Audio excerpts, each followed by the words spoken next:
Halo guys, Assalamualaikum warahmatullahi wabarakatuh. Kembali lagi bersama saya Bobby Herian. Kali ini saya ingin mengomentari video dari Luis Prasetyo yang judul John Kay Apa Kata Alkitab. Kita langsung tonton videonya dan habis itu akan kita komentari. Assalamualaikum, selamat datang kembali di channel ini. Kali ini saya akan membahas satu kasus yang lagi hangat dan viral guys, yaitu kasus dari John Kay. Kita tahu semuanya latar belakang dari John Kay yang begitu gelap, begitu jauh sebenarnya dari kata kasih ya guys. Karena beliau adalah seorang yang terkenal dalam kekerasannya, silahkan simpulkan sendirilah. Nah, beberapa hari yang lalu bagaimana dia ditangkap karena kasus kekerasan. Dimana kasusnya yaitu dia pergi menyerang bersama dengan kelompoknya, menyerang pamannya sendiri yaitu Nuskay. Kalau nggak salah sih masalahnya karena tanah ya.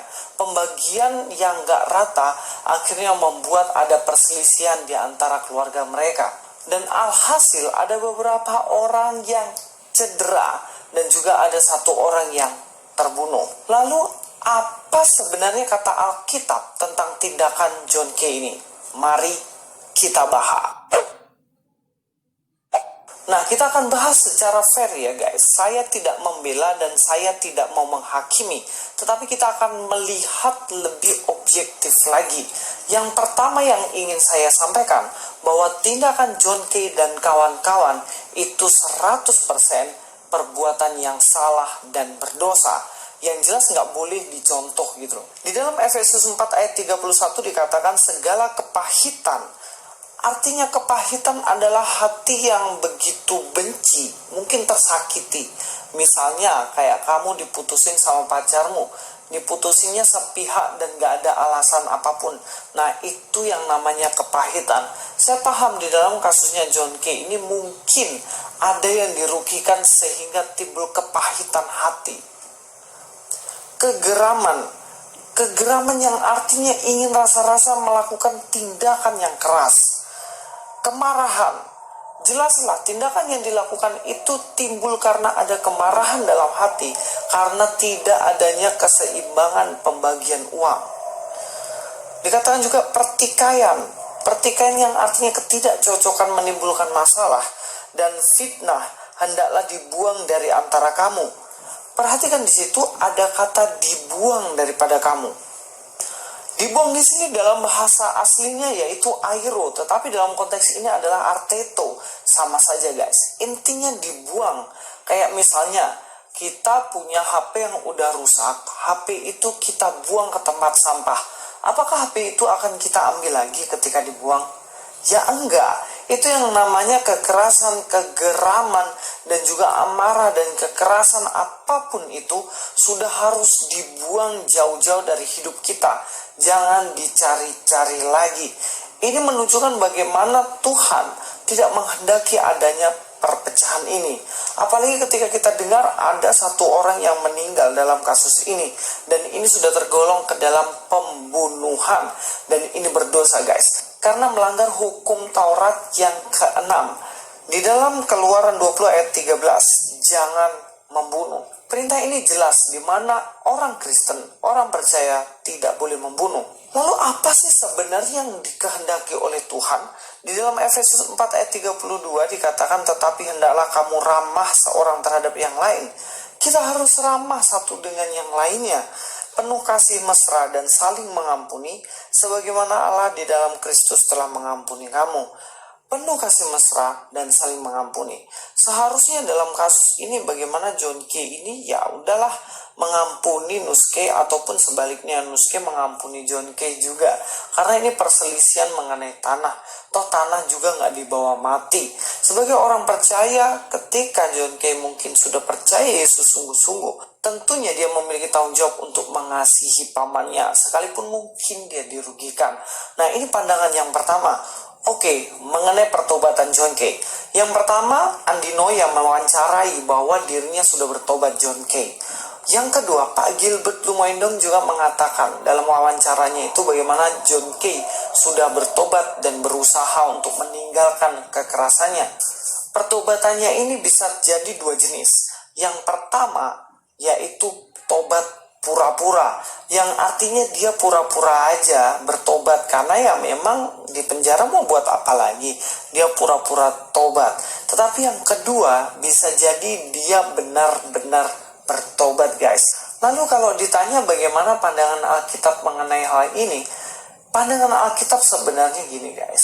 Allah itu belum selesai berurusan dengan John Kay. Artinya mungkin pada waktu itu betul-betul bertobat dia di penjara, lalu dia ketika keluar dia jatuh lagi dalam amarah dan lain sebagainya, dan saat ini dia masuk ke penjara lagi. Tetapi Tuhan sebenarnya belum selesai sampai di situ.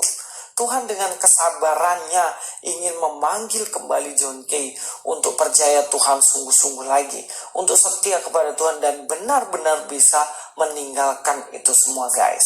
Tapi bagaimana orang itu menyadari akan dosanya? Artinya begini, dosa yang dilakukan kekerasan John Kay itu sebenarnya sama aja dengan dosa ketika kita berbohong sama teman. Mungkin dalam hukumannya berbeda lah. Kalau bohong sama teman mungkin dijauhin teman. Tapi kalau kasus pembunuhan dan pemukulan bisa jadi bertahun-tahun. Tapi sebenarnya semua manusia berdosa gitu. Ketika kita bertobat, kita masih bisa berpotensi untuk berbuat dosa lagi. Tetapi ketika berbuat dosa bukan berarti terus-terus berbuat dosa, tetapi kembali bangkit. Tapi dalam arti saya nggak bela John Kay ya, guys ya. Tindakannya salah, betul. Dia masih mengalami perjalanan karena dia belum mati. Yang artinya gini, Tuhan masih sabar. Saya ingat satu kasus, yaitu orang yang jahat, penjahat yang disalib dengan Yesus. Kita akan baca di dalam Lukas 23 ayat 3943, seorang dari penjahat yang digantung itu menghujat dia. Katanya, bukankah engkau adalah Kristus, selamatkanlah dirimu dan kami. Jadi ada penjahat tengah Yesus, kanan kirinya penjahat, nggak tahu yang kanan atau yang kiri, tapi salah satu dari mereka menghujat Yesus. Lalu dia mengatakan, bagaimana kalau kau Kristus, ya selamatkan dirimu. Lalu apa jawabnya? Tetapi yang seorang menegur dia, katanya, tidakkah engkau takut juga tidak kepada Allah, sedang engkau menerima hukuman yang sama? Kita memang selayaknya dihukum. Yang artinya ini, penjahat di situ memang layak dihukum. Orang yang disalibkan itu tentunya penjahat kelas kakap, guys. Bukan penjahat ece-ece. Mungkin lebih jahat dari John Kay, guys. Tetapi di akhir hidup keduanya kita lihat ya. Lalu dikatakan ayat 41, kita memang selayaknya dihukum sebab kita menerima balasan yang setimpal dengan perbuatan kita. Tetapi orang ini tidak berbuat sesuatu yang salah. Lalu ia berkata, Yesus, ingatlah akan aku apabila engkau datang sebagai raja. Bagaimana orang ini yang jahat ini mengatakan, Yesus ingat aku ketika engkau datang sebagai raja. Yang artinya apa? Ini mengindikasikan pertobatan dari penjahat ini. Ini mengindikasikan bahwa penjahat ini percaya tentang Yesus, yaitu Yesus adalah raja. Raja bukan raja dunia, tapi raja di surga. Nah, ini indikasi pertobatan ini di ujung kematiannya, ini mendapat reward yang luar biasa dari Tuhan. Lalu di dalam ayat 43 dikatakan, kata Yesus kepadanya, aku berkata kepadamu, sesungguhnya hari ini juga engkau akan ada bersama-sama dengan aku di dalam Firdaus. Sekarang kita bahas dulu, guys ya, gini. Kalau kita breakdown hari ini ya, itu artinya menurut dari sesama penjahat. Nih, kita usah ngomong John Kay deh, ya kan? Intinya adalah apabila ada orang kan, seorang itu udah percaya kepada Yesus, lalu dia membunuh, gitu kan? Ya kan posisinya kan percaya sama Yesus tuh, dari awal kan percaya sama Yesus. Kalau penjahat ini kan dari awal nggak percaya Yesus, gitu kan? Dari awal nggak percaya Yesus. Jadi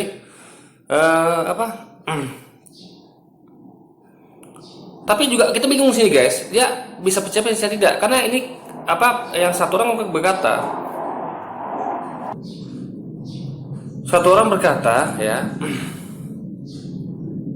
bukankah engkau adalah Kristus? Selamatkanlah dirimu dan kami. Nah, ini ada indikasi antara dia percaya dan tidak. Gini, kita nggak tahu isi hati dia. Tapi kalau saya nilai ini, kalau ketika dia mengatakan itu, ya, ini dia sepertinya dia sebenarnya dia tidak percaya, gitu kan? Karena dia karena masih meragukan ini Yesus berarti kan. Karena dia bertanya, bukankah engkau adalah Kristus? Jadi dia berharap kalau memang dia Kristus itu kan, berarti selamatkanlah, dia minta selamatkan dirinya dan juga temannya atau mereka semua gitu ya kan. Berarti dia ini belum percaya. Jadi intinya adalah apa ya? Mereka berdua nih belum percaya guys pada Yesus, ya kan? Kalau John Kay sudah percaya pada Yesus. Nah, itu bedanya ya. Kita breakdown dulu sini. Perbedaan antara para penjahat di salib ini dengan John Kay. John Kay percaya Yesus, mereka belum percaya Yesus. Nah, menurut teman dia, ya, kita memang salah dan dihukum sebab kita menerima balasan yang sama dengan perbuatan kita. Nah, temannya meyakini, ini keinginan temannya ya, orang salah tuh memang harus menerima balasan, ya kan? Nah, berarti pendapat temannya ini berarti apa namanya, menggugurkan klaim percaya Yesus ya itu dosa ditebus. Karena kalau dosa ditebus berarti kan perlu dihukum, ya kan? Kalau dosa ditebus, baik dosa yang lalu, sekarang akan datang kan ditebus semua, berarti Anda tidak perlu dihukum. Kenapa? Dosa sudah ditebus. Misal saya nih, saya berutang nih, saya berutang atau saya buat kesalahan, saya berutang kan, saya nggak bayar utang, tapi ada orang yang menebus utang saya, berarti saya nggak punya utang lagi, berarti saya nggak perlu dihukum kalau saya nggak bayar, karena saya udah dibayarkan oleh orang itu. Nah, sama seperti ini konsepnya. Kalau dosa sudah ditebus Yesus, ya kan, berarti keyakinan orang ini salah gitu, karena menurut dia ini orang salah ya dihukum gitu. Kita menerima balasan yang sesuai dengan perbuatan kita, kata orang ini kan. Nah, itu poin kedua. Nah, lalu kata Yesus, aku berkata kepadamu, sungguhnya hari ini juga engkau akan berada bersama-sama aku dengan aku di Firdaus, dalam Firdaus gitu kan. Nah, ini apa namanya, kan kata Luis tadi kan di akhir ayatnya dia percaya Yesus dan itu rewardnya adalah Firdaus gitu kan. Nah, berarti kan berarti menurut Yesus di sini ya, itu karena percaya dia cukup itu untuk menebus dosa mereka gitu, karena mereka percaya Yesus gitu. Nah, John Kay itu kita tidak pernah mendengar dia tuh mualaf atau dia keluar dari Kristen, nggak pernah. Berarti faktanya dia tetap percaya Yesus, baik dia ketika dia sebelum membuat kejahatan ataupun setelah membuat kejahatan di penjara lagi, dia masih percaya Yesus. Berarti kalau sesuai dengan ayat ini ya, kalau sesuai dengan ayat ini, berarti dia tidak masalah membunuh, nggak masalah. Karena rewardnya kan dia percaya, kan kuncinya kan percaya itu. Dengan percaya sebelum Anda mati, Anda rewardnya Firdaus, tidak masalah Anda membunuh gitu kan. Nah, jadi di sini ada kontradiksi guys antara kata-kata Yesus dengan pendapat yang disalib tadi, penjahat tadi. Yang satu mengatakan kita memang layak dihukum sebab kita menerima balasan yang sesuai dengan perbuatan kita, tapi menurut Yesus tidak. Kalian percaya aku, kalian masuk surga Firdaus. Di sini ada kontradiksi di ayat ini. Nah, kalau umat Kristen sejati itu tentu harus percaya pada kata Yesus. Berarti orang ini salah gitu. Nah, padahal orang ini guys, ya, dia kenapa bisa berargumentasi seperti itu?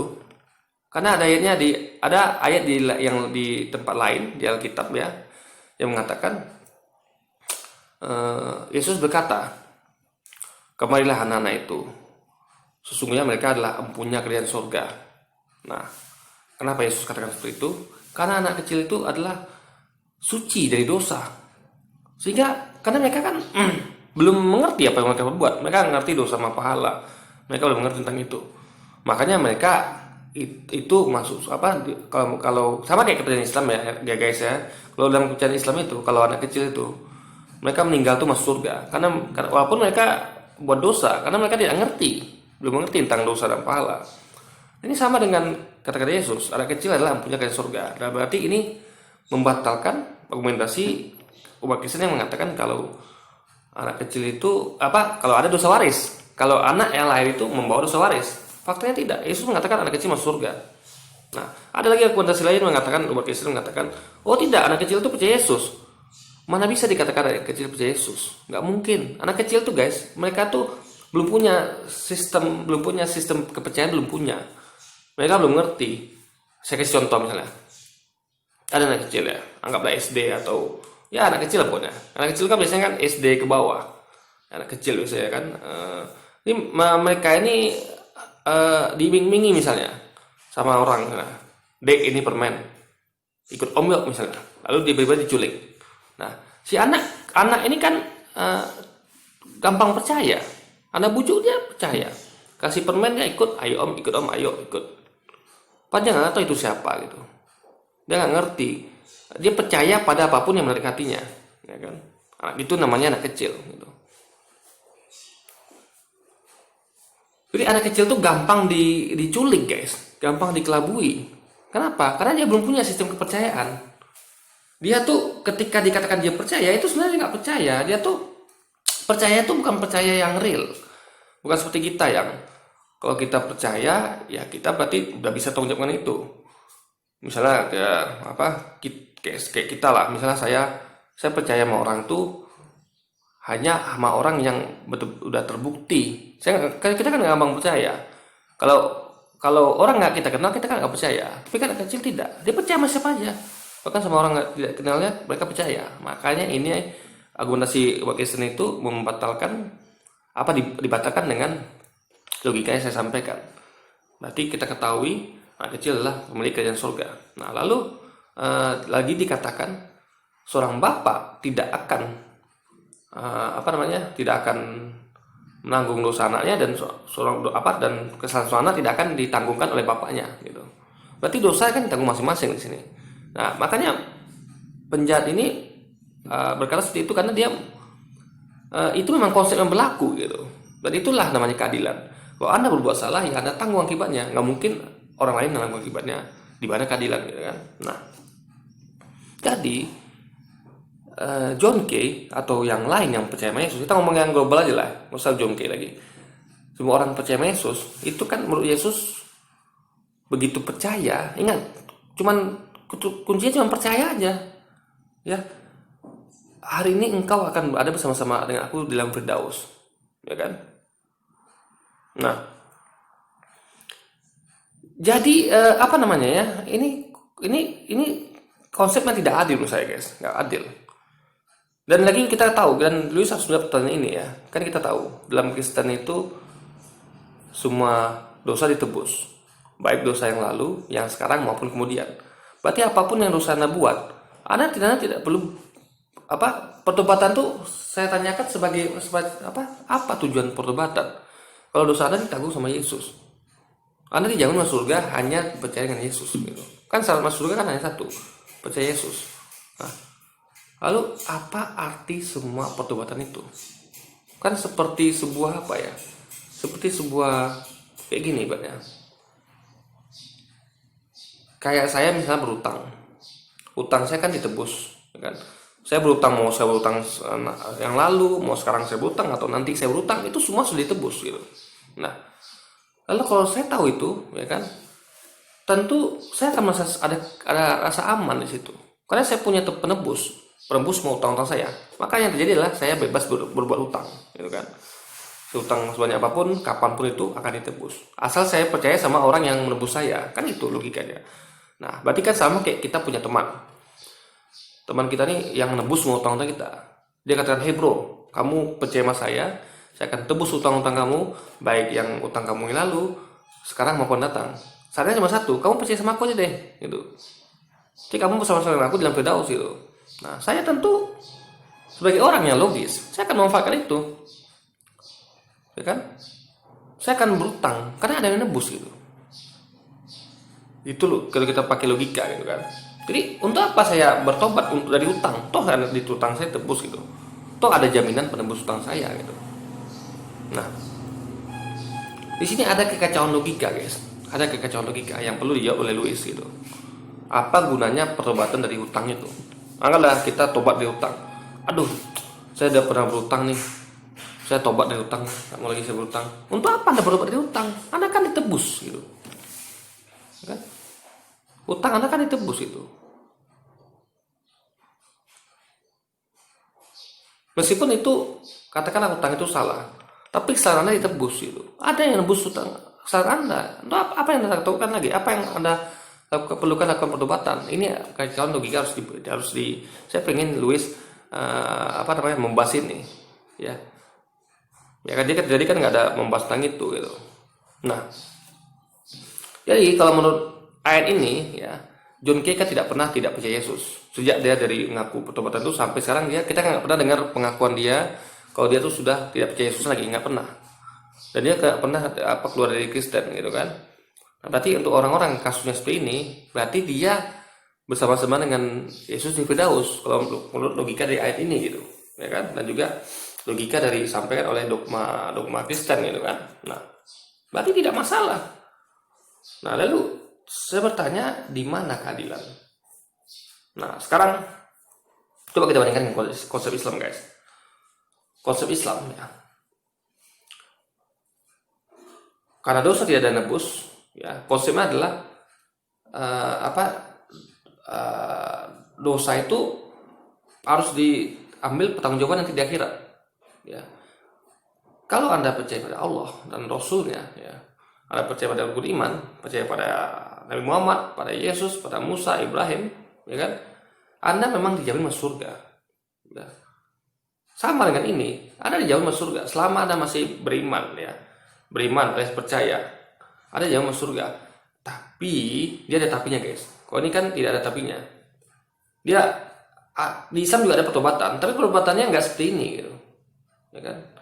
Ada perdebatan, ya kan? Tapi perdebatan ini, ya sekali lagi, itu perdebatannya harus tulus. Misalnya kasus ini, misalnya kita samakan kasus ini, misalnya anggaplah ini yang lakukan oleh Islam. Nah, dia mengaku bertobat kemarin, dia pernah membunuh sebelumnya, ngaku bertobat. Nah, kalau dia buat lagi, ya kan? Kok dia buat lagi, ya kan? Itu pertobatannya tuh nggak sah, guys. Karena tobat itu sudah dari hati, sungguh-sungguh dari hati, dan dia tidak akan melakukan lagi. Tapi dia melakukan lagi. Nah, jadi setiap perbuatan itu akan ada konsekuensinya, gitu, ya kan? Setiap orang yang dirugikan selama dia belum minta maaf. Misalnya saya membunuh satu orang, itu artinya sama dengan membunuh seluruh manusia di muka bumi. Makanya tidak bisa itu berat. Kita memang diharamkan untuk membunuh satu orang pun, tidak boleh kita bunuh, karena membunuh satu orang sama dengan membunuh seluruh manusia di bumi. Nah, nanti kita ada timbangan dosa dan pahala, gitu. Yang mana yang lebih berat timbangannya? Apakah dosa dan pahala? Nah, dosa kita, ya, itu nanti akan kalau kita bertobat sungguh-sungguh, itu akan diampuni.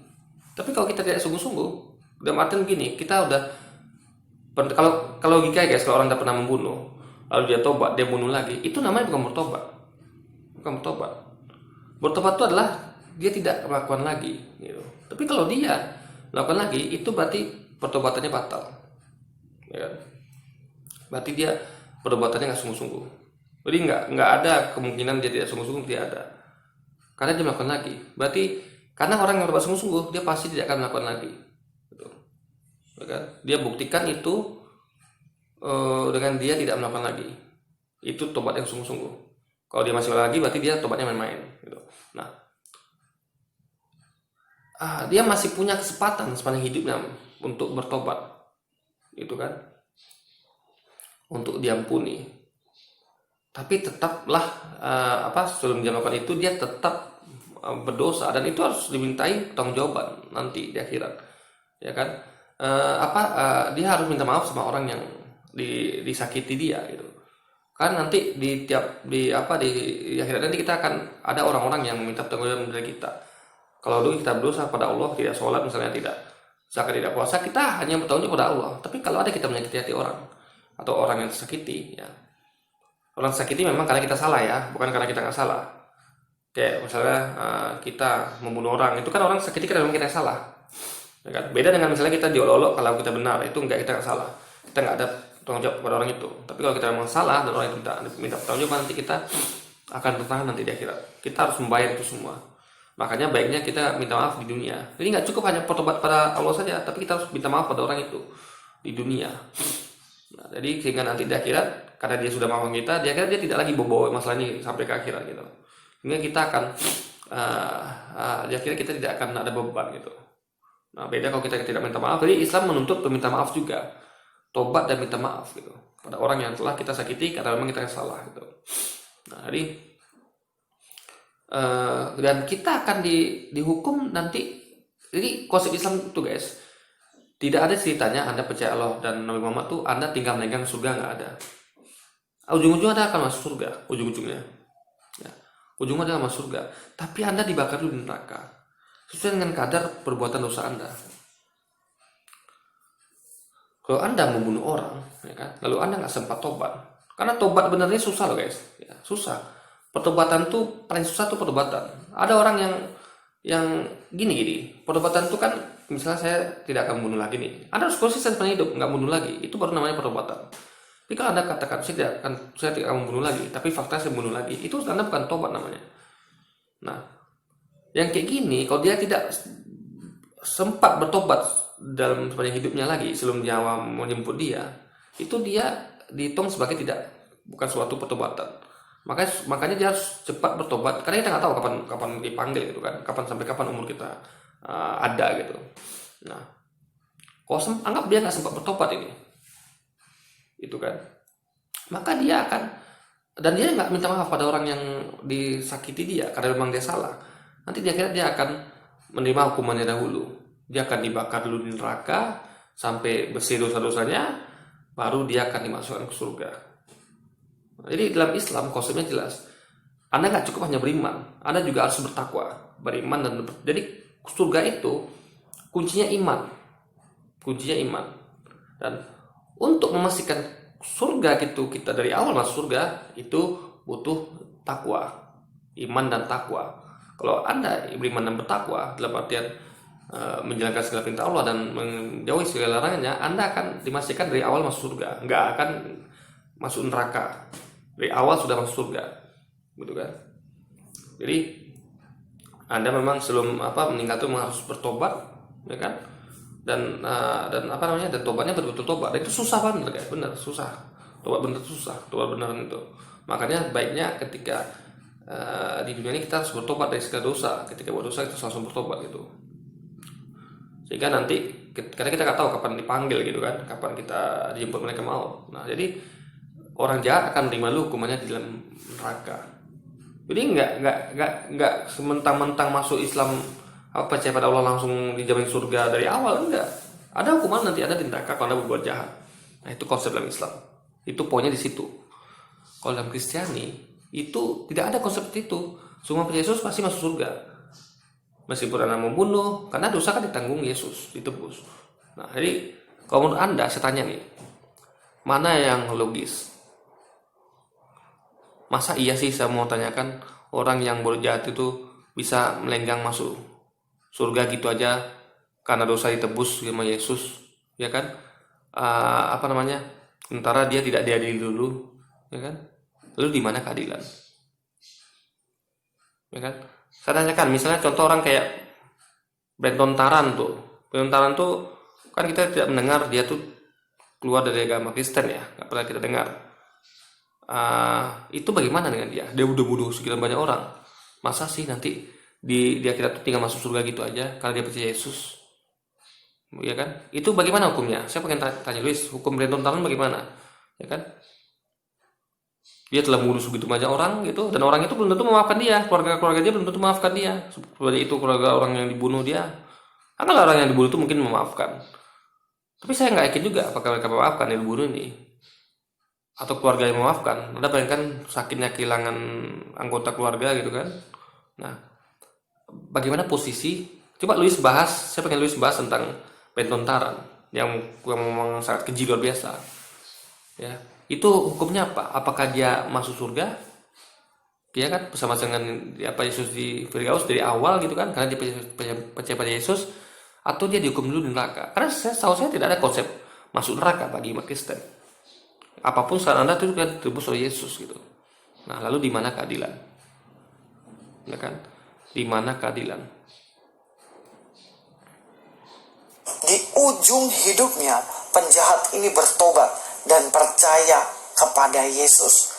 Lalu apakah dia akhirnya dihukum neraka? Enggak guys. Dikatakan akan bersama-sama denganku di Firdaus. Ku yang artinya Yesus dalam konteks Nah, enak kan? Enak banget gitu. itu. Nah, kalau kita bandingkan nih sama John Kay. John Kay penjahat, pembunuh, segala kekerasan, kejahatan ada. Tetapi percaya, saya sangat percaya bahwa itu masih proses Tuhan. Kita nggak bisa menghakimi sekarang. Lalu kita katakan, oh John Kay ini pasti ke neraka. Padahal dia masih hidup.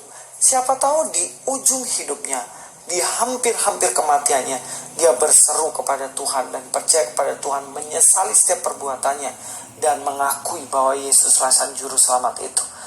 Pastilah John Kay menerima. Loh, John Kay kan tidak pernah keluar dari Kristen, Louis. Dia kan tidak percaya Yesus. Dari awal dia sudah percaya Yesus gitu.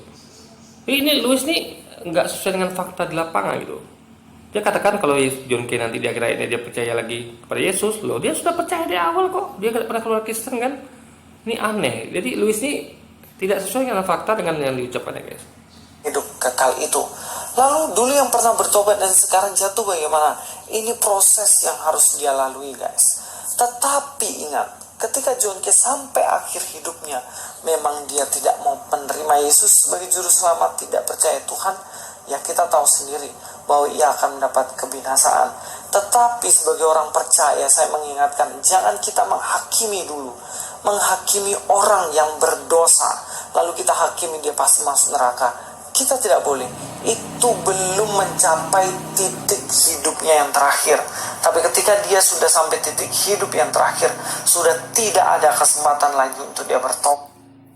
Jadi gini, lah konsep ini sekarang saya bingung nih guys konsepnya. Dia apa? Jadi sekarang berkata yang dilakukan John Kay harus dua gitu. Dia harus percaya Yesus lagi dan bertobat. Pertanyaannya, sejak kapan John Kay nggak percaya Yesus lagi? Dia kan ketika masuk Kristen dia kan sudah percaya Yesus gitu. Jadi ini nggak sesuai antara fakta dengan ucapan Louis tentunya, ya kan? Nah, bertobat sekali lagi saya ulang ya, bertobatnya apa gunanya? Kan dia sudah ditebus dosanya. Untuk apa lagi bertobat? Gitu. Kalau penjahat tadi kan dari awal sudah nggak percaya Yesus, ya kan? Kalau John Kay sudah percaya Yesus gitu, lalu berkejahatan. Nah, jadi ada bedanya guys, ada bedanya di situ. Jadi memang dalam Islam pun gitu. Ini yang dalam Islam pun guys ya, konsepnya kalau Anda buat dosa, ya kan, Anda buat dosa sepanjang hidup Anda, lalu kalau keadaan Anda belum Muslim, Anda belum percaya pada Allah dan Rasulnya, ya, belum percaya pada rukun iman. Ketika Anda di ujung ayat Anda seperti yang tadi, anggaplah tadi benar itu kan, saya nggak yakin itu benar. Lukas mencatat itu menurut saya itu bukan Yesus yang ngomong gitu. Karena dalam percaya Islam itu kan ya, Yesus dari salib, ya kan? Itu kan catatan dari Lukas. Lukas katanya melihat hal itu gitu. Sedangkan kita tahu itu adalah manuskrip yang sekitar 30 sampai 60 tahun kemudian ditulis gitu kan. Karena ditemukan itu ketika manuskrip itu ditemukan itu kan dicek pakai dicek kadarnya, ini manuskrip ini ditulis tahun berapa. Nah, itu ditemukan di situ ya. Mereka menganggap yang tulisnya adalah Lukas dan ditulis sekitar 30 sampai 60 tahun setelah Yesus pergi. Itu berarti usia penulis ini ya, ketika menulis itu umurnya ada 60 sampai 90 tahun. Ya kan? Karena anggaplah dia seumur dengan Yesus gitu. Berarti ketika Yesus umur 30, mereka dia umur 30 juga. Berarti ketika 30 tahun setelah Yesus pergi, berarti tambah 30 lagi. Berarti umurnya 60 ketika ditulis. Atau bisa jadi 90 tahun ketika dia nulis. Itu berarti kan dia menulis dalam usia tua gitu. Udah pikun. Dia bukan menghafal, dia mengingat apa sih waktu itu kejadiannya di tiang salib itu kan, lalu dia tuliskan. Ya kan? Jadi sangat sangat lemah tingkat keakuratannya karena dia mengingat apa yang terjadi 30 tahun yang lampau, 60 tahun yang lampau ketika dia sudah tua. Udah pikun lah umur 60 tahun itu kan. Dan kita memang nggak bisa meyakinkan itu apakah Lukas asli apa tidak. Karena kan itu manuskrip ditemukan, bukan diserahkan. Bukan ada Lukas nih, ini manuskrip ini gereja, ini tulisan saya nih, saya sudah catat nih apa terjadi 30 tahun lampau atau 60 tahun lampau nih. Jadi kakek tua bernama Lukas kan. Kalau lihat gitu kan berarti dia sudah kakek. Ini diserahkan pada gereja. Ini manuskrip saya. Oke, berarti memang Lukas itu. Kan ditemukan. Dan mereka mengira itu Lukas. Ingat, mengira loh. Karena nggak ada bukti. Karena Lukas nggak menyerahkan. Nah, ditulis pada usia dia udah tua, 60-90 tahun perkiraannya. Nah, makanya sangat lemah. Jadi saya nggak meyakini itu Yesus ngomong seperti itu. Ya kan? Dan saya nggak meyakini itu Yesus gitu. Karena itu sangat lemah. Karena kita tahu Islam itu kan, dalam Islam itu memang ada orang yang serupakan dengan dia, sangat mirip gitu. Ada bisa contoh, ya Anda tahu teknologi manusia aja lebih hebat apalagi Allah punya. Anda pernah nonton film Mission Impossible? Di situ bagaimana siapa yang namanya tuh ada saya lupa, bintangnya tuh kan dia menyamar jadi orang itu pakai topeng ada lihat tonton film itu guys, topengnya canggih, topengnya tuh lengket dengan kulit, jadi betul-betul persis sama dengan orang yang hendak ditirunya gitu, sehingga orang-orang terkecoh. Nah itu teknologi manusia loh, menyerupakan dengan orang lain, apalagi teknologi Allah gitu. Gampang bagi Allah menyerupakan seorang seperti Yesus itu gampang, ya kan? Nah jadi sekali lagi saya sampaikan, apa gunanya pertobatan di Kristen? Toh semua dosa ditebus. Jadi posisi orang tadi ini kan belum percaya Yesus dan John Kay sudah percaya dari awal gitu. Jadi ada ketidaksinkronan antara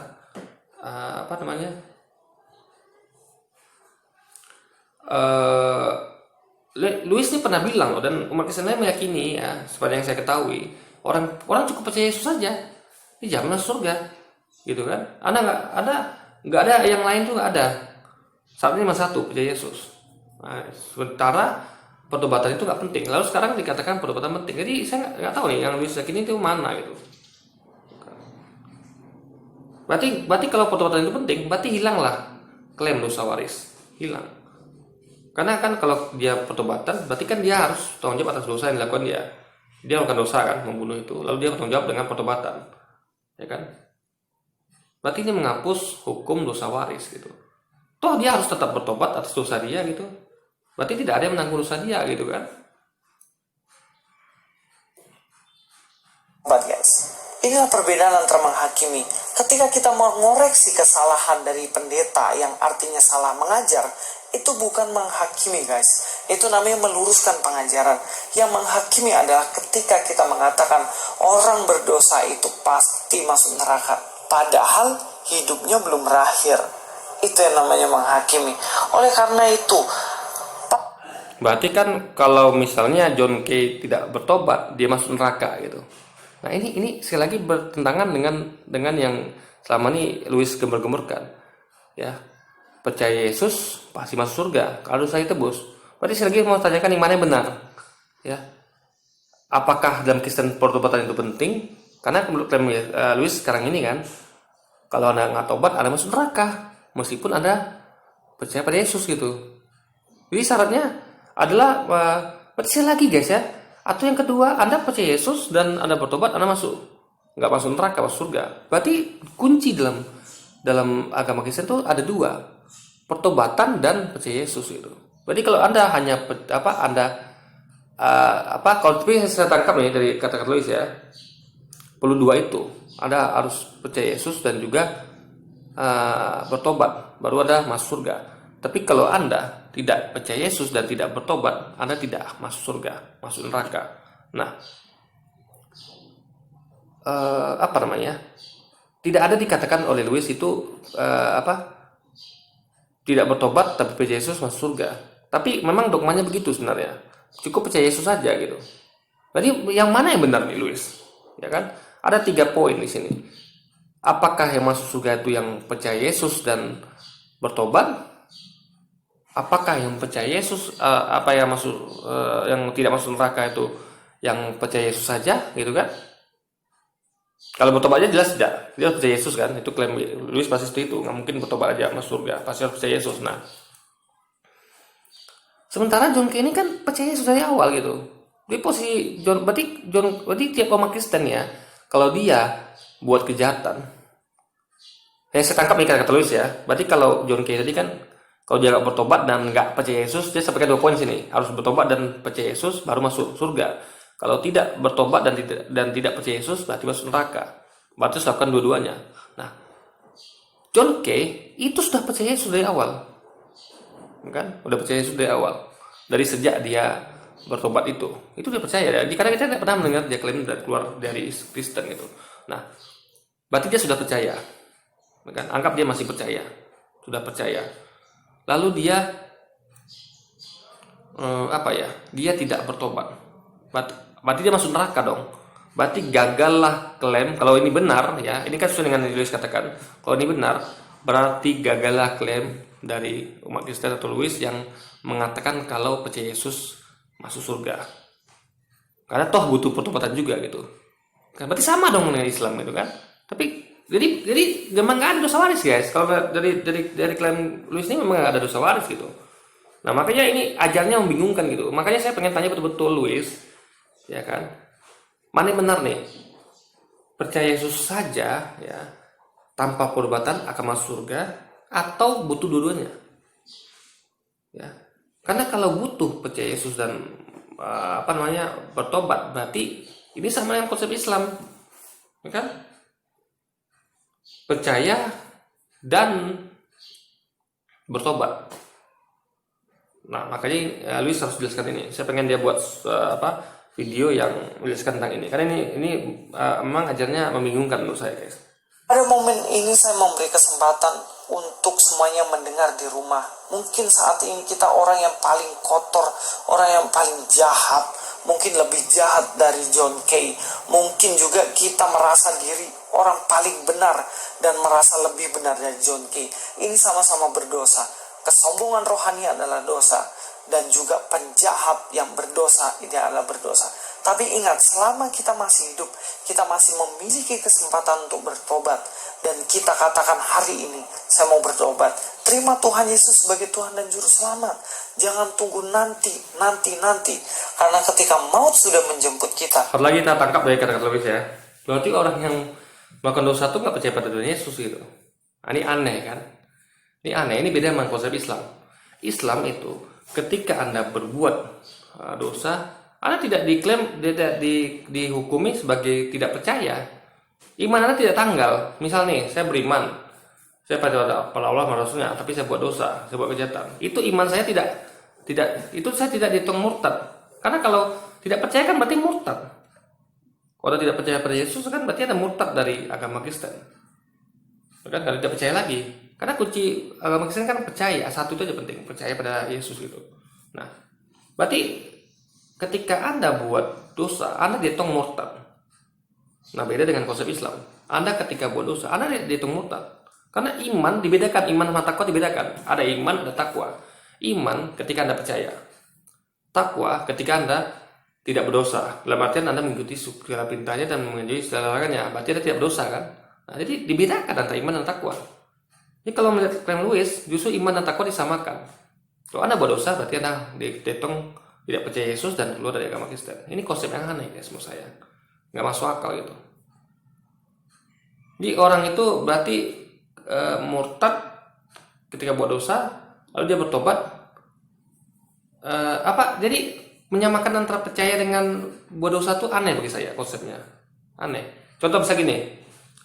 Saya percaya pada ibu saya nih, ya. Saya percaya itu ibu saya. Saya bukan maling kundang. Ini saya kasih analogi sederhana ya.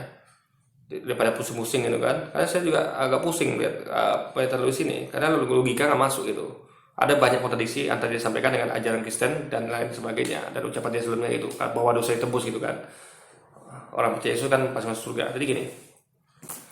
Islam itu jelas. Ya. Saya kasih contoh antara Islam dan Kristen. Contoh mengenai ibu saja, nggak usah tuan terlalu jauh ya, percaya pada ibu. Kalau saya percaya pada ibu saya, selama saya masih percaya pada ibu saya buat salah gitu kan, anggaplah salah saya itu adalah dosa. Saya misalnya ibu saya nyuruh beli ke kedai, beli minyak goreng, saya bilang nggak mau saya katakan kan, saya nggak mau bu, saya mau main game misalnya. Itu saya kan salah sama ibu saya melanggar perintahnya. Nah, apakah saya dihitung keluar dari anak? Enggak, ibu saya tetap menganggap saya anak saya. Apapun saya buat, selama saya masih menganggap dia ibu saya, dia tidak maling kundang, dia tetap akan menganggap saya anak dia. Saya memang akan dihukum. Kamu nggak mau ibu suruh ke minyak goreng ke warung, kamu nggak kasih jajan, itu hukuman buat saya. Tapi saya tetap dianggap anak dia, ya kan? saya tetap dianggap anak dia. Nah, jadi saya tidak pernah dihukum tidak percaya pada dia. Saya tetap dihukum percaya pada ibu saya, karena dia ibu saya. Nah, beda dengan orang lain, ya kan? Ada orang anak itu dia buat salah nih, ibu nyuruh dia beli minyak goreng, dia nggak mau beli minyak goreng. Lalu kata ibu katakan, kamu berarti nggak percaya sama saya, suruh beli goreng nggak mau, ya kan? Berarti dia dihukum keluar dari keluarga, nggak anggap itu ibu dia, nggak percaya sama ibunya berarti. Loh, anak itu percaya sama ibunya kok, dia nggak pernah keluar kata-kata dari mulutnya, kamu kan ibuku gitu. Dia hanya tidak mematuhi untuk membeli minyak goreng. Atau yang lain misalnya, dia misalnya narkoba atau apa itu, atau dia membunuh, kan dia tetap mengakui itu ibu dia. Ibu manapun anaknya buat sejahtera apapun, dia kan tetap itu mengakui anaknya selama anaknya mengakui itu ibunya gitu. Maka dalam konsep ini saya bingung nih, ya. Kok bisanya kalau Anda tuh melakukan dosa, ya kan, selama Anda belum tobat dan tidak percaya dia, Anda tuh apa namanya? Berarti kalau nggak bertobat berarti Anda nggak percaya sama dia. Berarti ketika Anda berdosa Anda nggak percaya sama Yesus gitu. Sehingga Anda harus melakukan pertobatan dan mengatakan saya percaya pada Yesus gitu. Padahal kan Anda tidak pernah mengatakan saya tidak percaya Yesus. Yunki kan tidak pernah mengatakan saya tidak percaya Yesus. Dia kan masuk Kristen itu karena dia percaya pada Yesus. Itu makanya kenapa kok disamakan itu? Kalau Islam kan dibedakan antara iman sama takwa. Jadi sama konsep tadi guys. Islam itu seperti seorang anak tadi, dia buat salah apapun itu, ya, sama dia masih nganggap itu ibunya, dia tidak akan ditenang di keluarga, tidak akan dianggap sebagai yang undang. Tapi anehnya, ketika di pihak sebelah, ketika dia buat salah gitu kan, dia harus melakukan dua hal. Dia harus percaya itu ibunya lagi, dan dia harus menanggung apa namanya, dia harus minta maaf. Misal, Bu, saya minta maaf ya, saya nggak mau tadi disuruh beli minyak goreng. Ya Bu, kamu adalah ibu saya gitu. Kan aneh sih guys. Konsep yang aneh gitu. Yang logis itu adalah ketika si ibu menghukum dia, anak terlalu minta maaf. Ya Bu, saya nggak melakukan lagi, tobat gitu. Tapi dia tidak perlu ngakui itu ibu dia. Kan dia tidak pernah mengucapkan itu kamu kan ibuku gitu. Nah, makanya sekarang tinggal Anda bandingkan konsep mana yang benar, Islam atau Kristen. Saya cuma ngajak Anda untuk berpikir gitu. Ya. Saya di sini cuma mengajak Anda untuk berpikir. Konsep mana buat Anda yang lebih logis antara konsep Islam dengan konsep Kristen. Oke guys, jadi mungkin sekian dulu video kita kali ini. Sampai jumpa lagi di video-video selanjutnya. Wassalamualaikum warahmatullahi wabarakatuh.